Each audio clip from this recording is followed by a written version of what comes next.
1013, be on the lookout for car 55, over. Is that it? Now let me call it in. Dispatch is car 24. We have visual on unit 55. Looks abandoned, over. Copy that, over. Mother Christ! Shit, they're behind us! Forget it, just go! Now, now! Dispatch, this is car 24. We are open. Car 24, what's going on out there? Dispatch, this is car 24. We gotta get back up. Alert, an agent has left your team.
I want to join up with you guys, I swear. I know things. Take him to the captain. See if he sticks. Roger that. On your feet, you. You will regret this. I swear. You there! Hey! Give me that! Soldiers of the Last Man Battalion, this is your commanding officer, Lieutenant Colonel Charles Bliss. There were those among us who were angry when the decision was made to leave us behind. Leave us to die, as some people said. But I looked around at this city, and I saw opportunity. I saw what it had been. And I saw what it could be once again if someone had the guts to fight for it. If there were men willing to go out in the streets and take them back from the degenerates and lowlifes who ruled them now. To do what the cowardly government and its fearful, weak soldiers were too afraid to do. And to cut down all the liars and murderers and thieves who stand in the way of peace. We will not look back. We will not compromise. We will do whatever it takes to ensure a better tomorrow for all those who stand with us. And those who stand against us, may God have mercy on their souls. Bliss out. Tell me we got that. Because God damn it, I'm not doing it a second time.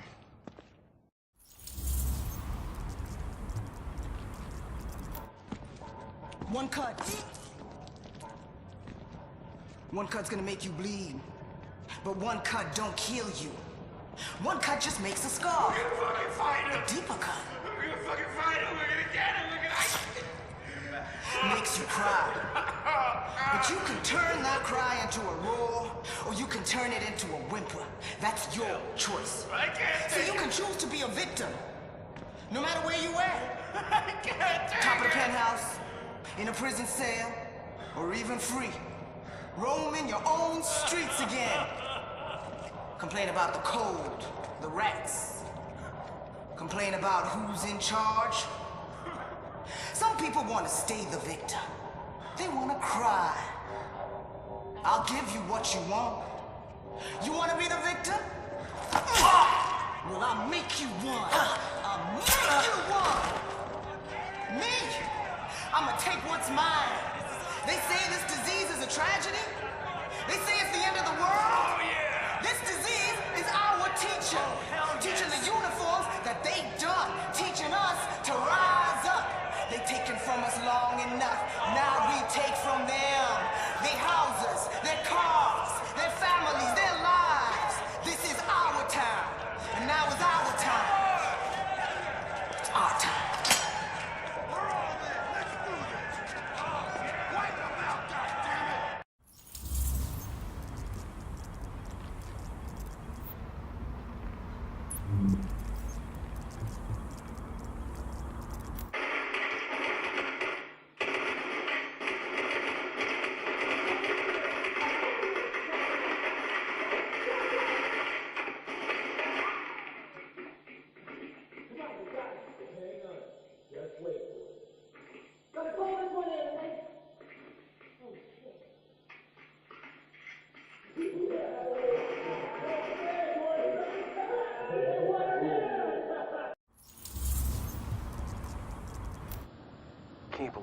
bullshit that went down in the dark zone at the end there. I know.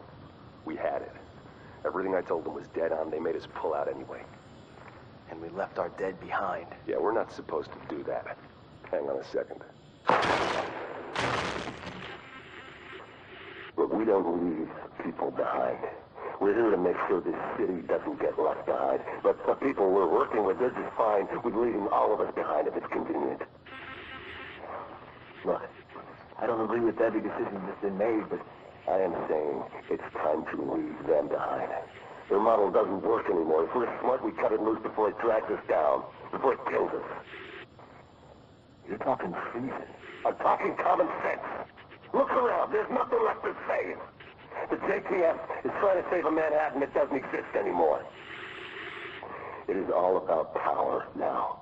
Power and survival. They are done, but I am not. And you won't be either. Not if you work with me.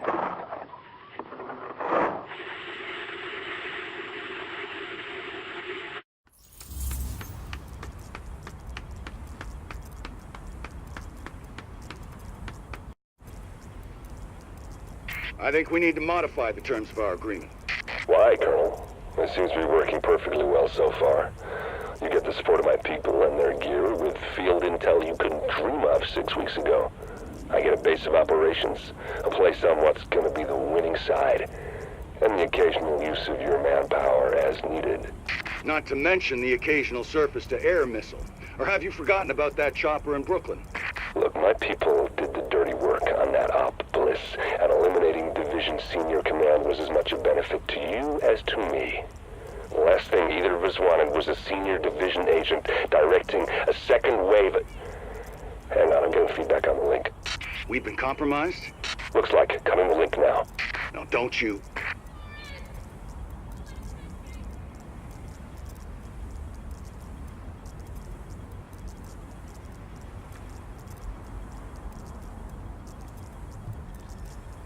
I don't get it. You think there's maybe enough virus going around right now? It's all about the leverage.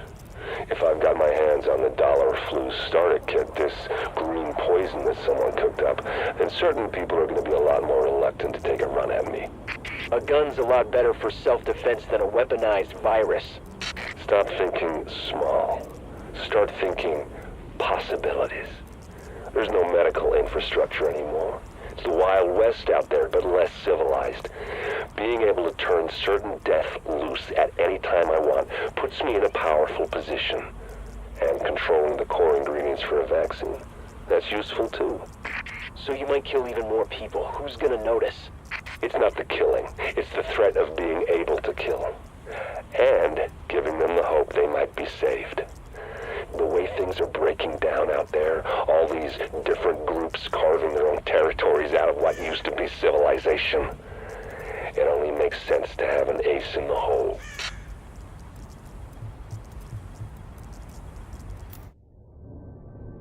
Samples of the original green poison pathogen, the ones we recovered off the currency used as a primary transmission vector, let us take a closer look at the virus's basic genome. What I found was clear evidence the bug had been manufactured. There's genetic material there from a half-dozen other pathogens, bolted onto smallpox to make a more efficient killing machine.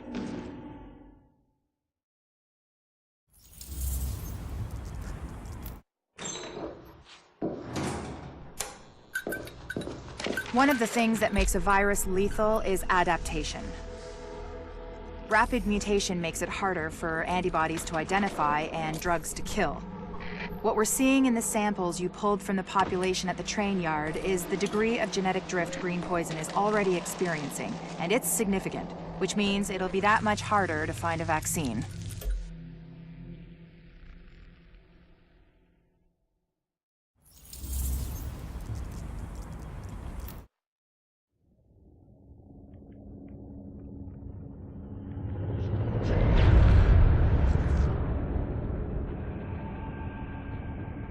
What you're looking at is the smallpox virus.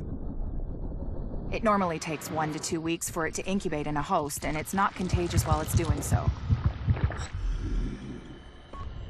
Looking at Amherst's notes, it's clear he wanted to change that, to make green poison infectious while it developed, and to speed up that incubation process to make it spread faster. In English, it's more contagious and it reproduces faster. And that's bad.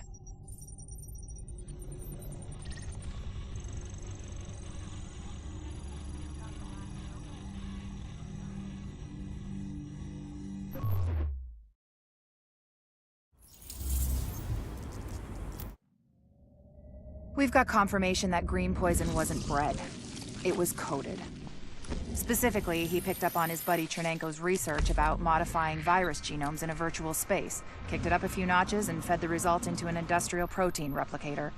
What came out the other end was a working virus, one he could keep tweaking to achieve maximum effect. By which I mean, dead people.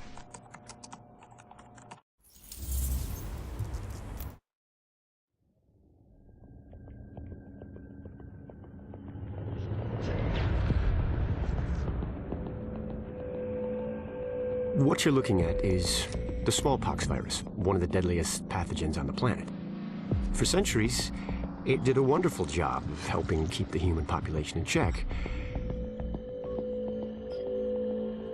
But times change, and sometimes Mother Nature needs a hand in improving her creations. Like, say, speeding them up a little bit, making them contagious when they should be quietly incubating in a host, or making them more lethal.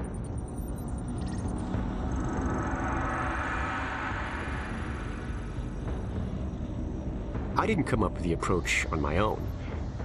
My friend Vitaly is one of the pioneers in the field, and the idea has been around for years. Genome as data. You see, once we digitized DNA, we made it infinitely mutable. We could do 1,000 virtual variations in the time it used to take to grow a 1 lab-grade generation of pathogens. And we could pick the best, most lethal combinations and make them real. That's how you make a killer virus, you see. Mix in genetic code from other diseases, and you move the sliders all the way up on lethality and virulence. The goal was a 90% mortality rate. I'm not sure my green poison is going to quite hit that, but honestly, that's just details. As long as most of humanity goes, the Earth stands a fighting chance. Technically, technology is what's killing the planet. But that's not really the case. It's the greed that drives the technology. But a funny thing happened on the way to $100 genome maps and 3D printed plastic toys. Someone figured out those technologies could be repurposed, modified for the greater good. Me. Now, my virus is going to do what nature's always done. Decide who lives and who dies. And if nature decides I die, then I die. If nothing else, I'll have a lot of company. Natural selection at its finest, helped along by a little unnatural genetic manipulation. It's all data, really. Life's just a method of processing it. The same way I processed the smallpox genome on my laptop. And who's to say that wasn't the plan all along? If, by some miracle, you survive green poison, then nature's decided you deserve to live. The rest of us shouldn't and won't. Godspeed. I'll see you in hell.